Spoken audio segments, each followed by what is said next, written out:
دہکی ہوئی ہے آتش نمرود چار سو، کوئی قلیل ہے، ارے کوئی قلیل ہے۔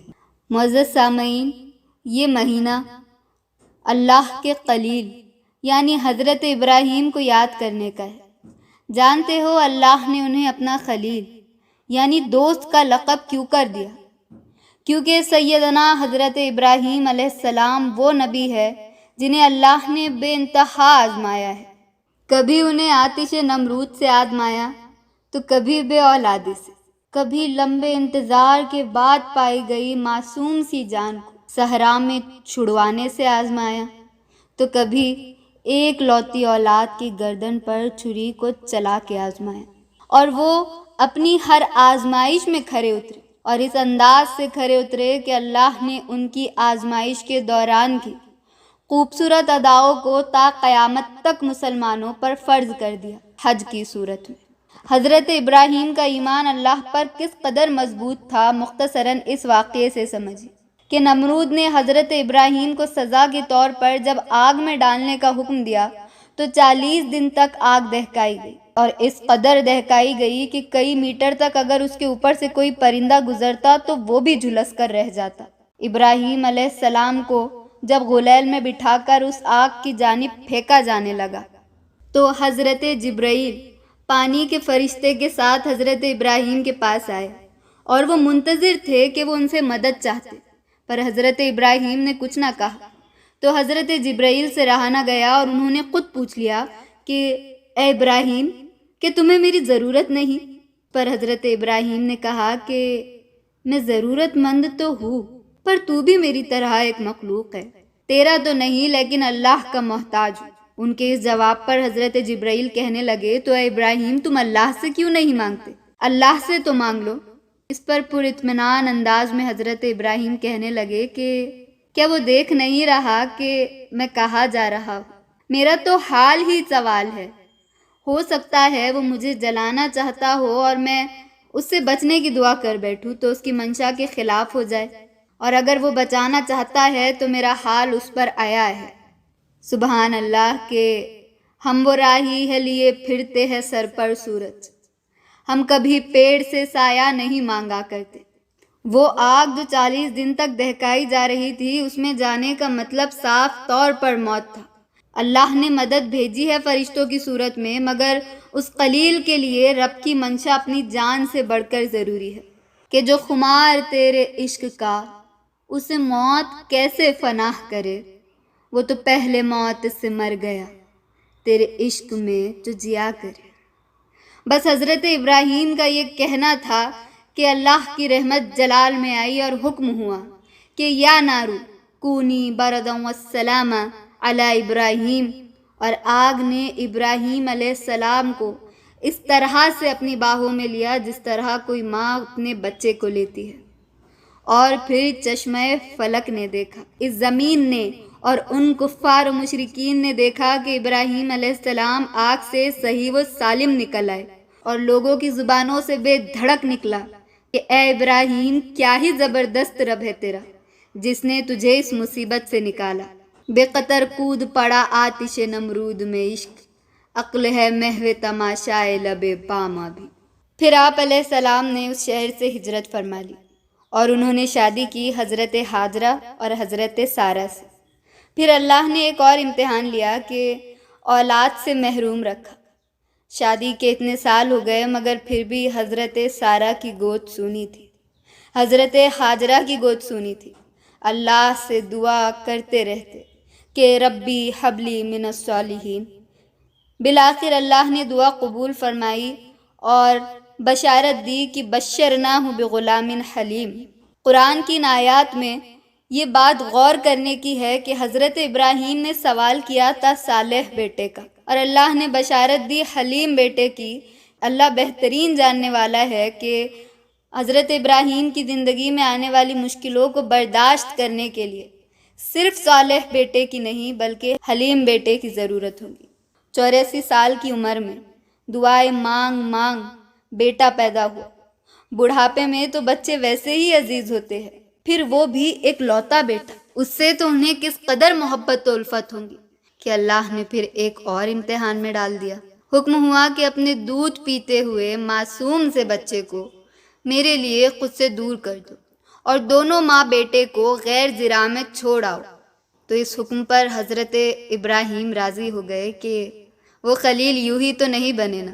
حضرت جبرائیل انسانی شکل میں آئے اور آ کر راستہ دکھایا اور فلسطین سے چلاتے چلاتے مکہ کے کالے پہاڑوں میں لے آئے اور کہا کہ ابراہیم بس یہیں چھوڑ دو۔ تو وہ ابراہیم جو دہکتی ہوئی آگ میں جانے سے نہ گھبرایا، وہ اس بات کو سن کر گھبرا گیا کہ معصوم سی جان کو یہاں کیسے چھوڑ دوں۔ تو جبرائیل علیہ السلام نے کہا کہ اللہ کی منشا یہی ہے۔ بیٹے اور ماں کو چھوڑ کر جب جانے لگے تو حضرت ہاجرہ پریشان ہو گئی اور حضرت ابراہیم علیہ السلام کے پیچھے پیچھے چل رہی ہے کہ اے میرے سردار آپ کہاں جا رہے ہیں؟ 3 میل یہی کہتے کہتے ان کے پیچھے بھاگتی رہی۔ پھر کچھ خیال آیا تو کہنے لگی کہ کیا یہ میرے رب کا حکم ہے؟ تو حضرت ابراہیم نے کہا کہ ہاں۔ تو کہنے لگی کہ پھر آپ جائیے، بے شک وہ ہمیں ضائع نہیں کریں گا۔ یہ حضرت ہاجرہ کا اعتماد تھا۔ حضرت ابراہیم نے پانی بھر کر مشکیزہ دی اور چند کھجوریں دی اور وہاں سے رخصت کر گئے۔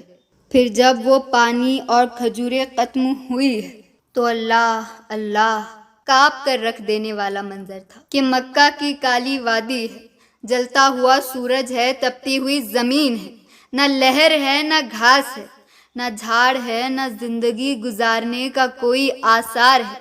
بچے کو پلانے کو پانی نہیں، نہ ہی کھجور ہے کہ خود کھا کر بچے کو دودھ پلا سکے۔ بچے کو پیاس کا احساس ہوتا ہے، بچہ تلملاتا ہے، پھر رونا شروع کر دیتا ہے۔ بیچاری ماں کا دل قابو میں نہیں رہتا۔ بچہ اس قدر رو رہا ہے کہ قریب ہی ہے کہ دم توڑ دے گا۔ معزز سامعین، صفا اور مروہ کی پہاڑیاں گواہ ہے، مکہ کے ریگستان کی وہ کالی جھاڑیاں گواہ ہے کہ جب اس ماں کی ممتا قابو میں نہ رہ سکی، اس کا کلیجہ پھٹ گیا تو وہ پاگلوں کی طرح دوڑتی دوڑتی صفا پر جاتی کہ شاید کوئی قافلہ دکھے تو ان سے پانی مانگ لوں، مگر ناکام ہو جاتی۔ تو پھر وہاں سے دوڑتی دوڑتی مروہ کو جاتی کہ شاید یہاں کوئی دکھ سکے تو ان سے پانی مانگ لوں، مگر جب وہاں سے اپنے پیاسے بچے کو ایڑیاں رگڑتا ہوا تڑپ تڑپ کر سسکتا ہوا دیکھتی تو پاگلوں کی طرح بچے کی طرف دوڑتی چلی آ جاتی۔ اسی طرح صفا کو جاتی، مروہ کو جاتی، پھر اپنے بچے کی طرف لوٹ جاتی۔ ایسی 7 چکر لگا کر بالآخر بے بس و مجبور ہو کر لاچار سی ماں بے اختیار رو پڑی اور کہنے لگی کہ اے میرے اللہ، میری مشکل آسان فرما دے، میری مشکل آسان فرما دے۔ اس دعا پر رحمت خداوندی جوش میں آ گئی اور حضرت جبرائیل کو حکم ہوا، جہاں پر بچہ ایڑیاں رگڑ رہا تھا وہیں پر حضرت جبرائیل علیہ السلام نے اپنا پر مارا اور چشمہ جاری ہو گیا، اور اسی پانی کو آج ہم زمزم کے طور پر جانتے ہیں۔ پھر اس واقعے کے بعد وہ وادی کوئی غیر زرع وادی نہ رہی، بلکہ اس کے بعد وہ وادی آباد ہوئی اور ایسی آباد ہوئی کہ تا قیامت تک آباد رہیں گی۔ حضرت ابراہیم اس آزمائش میں بھی کھرے اترے۔ پھر ایک امتحان ختم ہوا کہ اللہ نے کچھ عرصے کے بعد پھر آزمائش میں ڈالنے کا سوچا، اور حضرت ابراہیم اپنے خواب میں دیکھتے ہیں کہ وہ حضرت اسماعیل کو ذبح کر رہے ہیں۔ تو پہلے تو انہوں نے اسے شیطان کی جانب سے سمجھ کر دھیان نہ دیا، لیکن پھر 3 راتیں مسلسل اسی خواب کو دیکھنے پر وہ سمجھ گئے کہ یہ اللہ کی منشا ہے۔ تو انہوں نے حضرت اسماعیل سے بیان کیا کہ کہنے لگے کہ اے میرے بیٹے، میں اپنے خواب میں دیکھتا ہوں کہ میں تمہیں ذبح کر رہا ہوں، بس اب تم دیکھو کہ تمہارا کیا خیال ہے اس چیز پر۔ تو میں قربان جاؤں اس فرزند کی فرما برداری پر۔ یا ابت افعل ما تؤمر ستجدونی انشاءاللہ من الصابرین، کہ اے میرے ابا آپ کر گزریے وہ جس کا آپ کو حکم ہے، انشاءاللہ آپ مجھے صابرین میں سے پائیں گے۔ تو حضرت ابراہیم حیرت میں پڑ گئے اور کہنے لگے کہ تجھے خبر بھی ہے کہ میں کیا کہہ رہا ہوں؟ تو حضرت اسماعیل نے کہا کہ ہاں، آپ کہہ رہے ہیں کہ مجھے ذبح ہونا ہے، یعنی مجھے آپ کے بدلے اللہ ملیں گا جو آپ سے بہتر ہے، مجھے دنیا کے بدلے جنت ملیں گی، وہ دنیا سے بہتر ہے۔ میں راضی ہوں ابا جان، بس میں راضی ہوں ابا جان۔ سبحان اللہ، میں نے پی ہے میں تیرے عشق کی، نہیں اب غرض جو ہوا کرے، مجھے وصل کی ہے تڑپ اعجاز، کوئی زندگی سے جدا کرے۔ بس یہ سننا تھا کہ حضرت ابراہیم صحرا کی طرف روانہ ہوئے۔ حضرت اسماعیل کو ہمراہ لے کر۔ وہ کیا سما تھا کہ زمین پر لرز تاری تھی، ارض و سما رو رہے تھے، عرش، کرسی، لوح، قلم سب کے سب محو تماشا تھے کہ ایک باپ اپنے بیٹے پر کس طرح چھری چلاتا ہے۔ ہاں، دونوں باپ بیٹوں کو تیار دیکھ کر شیطان کا دم گھٹنے لگا اور وہ چلا آیا اور کہنے لگا کہ اے ابراہیم، بھلا کوئی باپ اپنے بیٹے کو ذبح کر سکتا ہے؟ ابراہیم علیہ السلام کا ایمان ایک پل کو بھی نہ ڈگمگایا اور وہ سمجھ گئے کہ یہ شیطان ہے۔ وہیں پر انہوں نے کنکریاں اٹھائی اور اسے مار کر دور بھگا دیا، رم الجمار کر دیا۔ صحرا میں آئے تو معصوم بچہ کہتا ہے کہ ابا جان، آپ میرے ہاتھ پیر باندھ دیجئے کہ جب آپ مجھے ذبح کریں گے تو کئی تڑپتے تڑپتے میرے ہاتھ پیر آپ کو نہ لگ جائے۔ پھر وہ کہنے لگے کہ ابا جان، مجھے الٹا لٹائیے، مجھے سیدھا نہ لٹانا کہ کہیں میرا چہرہ دیکھ کر آپ کا ارادہ نہ بدل جائے۔ پھر معصوم بچے کو اپنی ماں کا خیال آتا ہے تو بچہ اپنا کرتا اتارتا ہے اور اپنے ابا کو دے کر کہتا ہے کہ یہ میری ماں کو دے دینا کہ یہ میری نشانی ہوگی، اور ابا جان جب آپ مجھے ذبح کر دے تو میرا کفن دفن یہیں کرنا ہے، مجھے وہاں نہیں لے کر جانا کہ میری ماں کو میرا سر دھڑ سے الگ دیکھ کر بہت تکلیف ہوگی۔ ہاتھ پیر باندھے، الٹا لٹایا اور چھری گردن پر رکھ دی تو حضرت اسماعیل نے کہا ابا جان رک جائیے۔ تو حضرت ابراہیم کہنے لگے کیوں؟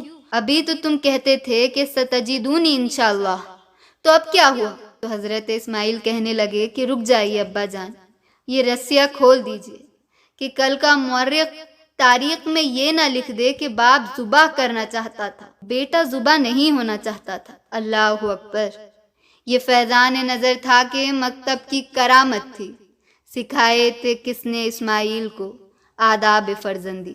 تو خلیل اللہ نے بیٹے کو الٹا لٹایا، رسیاں کھول دی، خود کی آنکھوں پر پٹی باندھی اور سر کے بالوں سے گردن کو اوپر اٹھایا اور آسمان کی طرف منہ کر کر کہنے لگے کہ اے اللہ، تو مجھ سے ناراض ہو گیا ہے، تجھے لگتا ہے کہ اسماعیل کی محبت میرے دل میں تجھ سے زیادہ جگہ کر گئی ہے؟ نہیں میرے مالک، میرے دل میں تیرے سوا کچھ نہیں ہے، اور اگر یہ میرا کوئی امتحان ہے تو مجھے اس میں کامیاب کر دے۔ اور پوری قوت سے چھری چلا دی، مگر کیا جانا کہ بیٹے کا بال تک بکا نہ ہوا۔ تو لگا کہ شاید چھری میں کوئی غلطی ہے، پاس لکڑی تھی، اس پر مارا تو لکڑی ریشہ ریشہ ہو گئی، پتھر پر چھری کو مارا تو ٹکڑے ٹکڑے ہو گئی۔ تو خلیل اللہ چھری سے کہنے لگے کہ اے چھری، تو کاٹتی کیوں نہیں؟ اللہ کے حکم سے چھری بولنے لگی، کہا کہ اے خلیل، تو ایک بار کاٹنے کو کہتا ہے، مگر وہ رب کہتا ہے کہ خبردار جو ایک بار بھی کاٹا تو ابراہیم علیہ السلام نے کہا کہ مگر اے چھری، تیرا کام تو کاٹنا ہے۔ تو چھری کہنے لگی کہ خلیل اللہ، آگ کا کام بھی تو جلانا تھا، جس نے آگ کو جلانے سے روکا اسی نے مجھ کو کاٹنے سے روکا۔ حضرت ابراہیم کو لگا کہ یہ شاید کوئی شیطانی حربہ ہے۔ سیدنا ابراہیم نے گردن کو پکڑا اور چھری کو پوری قوت سے چلا دیا، چھری چل گئی، گردن کٹ گئی۔ جب آگ سے پٹی کھولی تو دیکھا کہ دمبا ذبح ہوا پڑا ہے اور اسماعیل علیہ السلام پاس کھڑے مسکرا رہے ہیں۔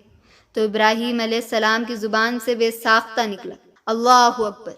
اسماعیل علیہ السلام نے کہا کہ لا الہ الا اللہ واللہ اکبر۔ تو حضرت جبرائیل علیہ السلام کہنے لگے اللہ اکبر وللہ الحمد، اور غیب سے آواز آئی کہ ابراہیم، تم نے اپنا خواب سچا کر دکھایا، ہم نیکوکاروں کو ایسا ہی بدلہ دیا کرتے ہیں۔ یہ تمہارا امتحان تھا جس میں تم پوری طرح اترے ہو، اور ہم نے اب اس کو سنت بنا دیا ہے پچھلوں کے لیے۔ اور اپنے خلیل کی ہر ادا کو اللہ نے قرآن میں اتنا پسند کر دیا کہ تا قیامت تک کل مومنین و مومنات پر اسے فرض کر دیا۔ حج و عمرہ کی صورت میں ہم اسی طرح رم الجمار کرتے ہیں، حضرت حاجرہ کی طرح سعی کرتے ہیں، حضرت ابراہیم کی طرح قربانی کرتے ہیں، اسی طرح تکبیر و تشریق کرتے ہیں۔ اللہ نے تا قیامت تک اپنے خلیل کی قربانی کو زندہ کر دیا۔ سبحان اللہ۔ اللہ ہمیں بھی حضرت ابراہیم کی طرح اپنے ایمان پر ثابت قدمی ادا کرے۔ آج بھی ہو جو ابراہیم سا ایمان پیدا، آگ کر سکتی ہے انداز گلستہ پیدا۔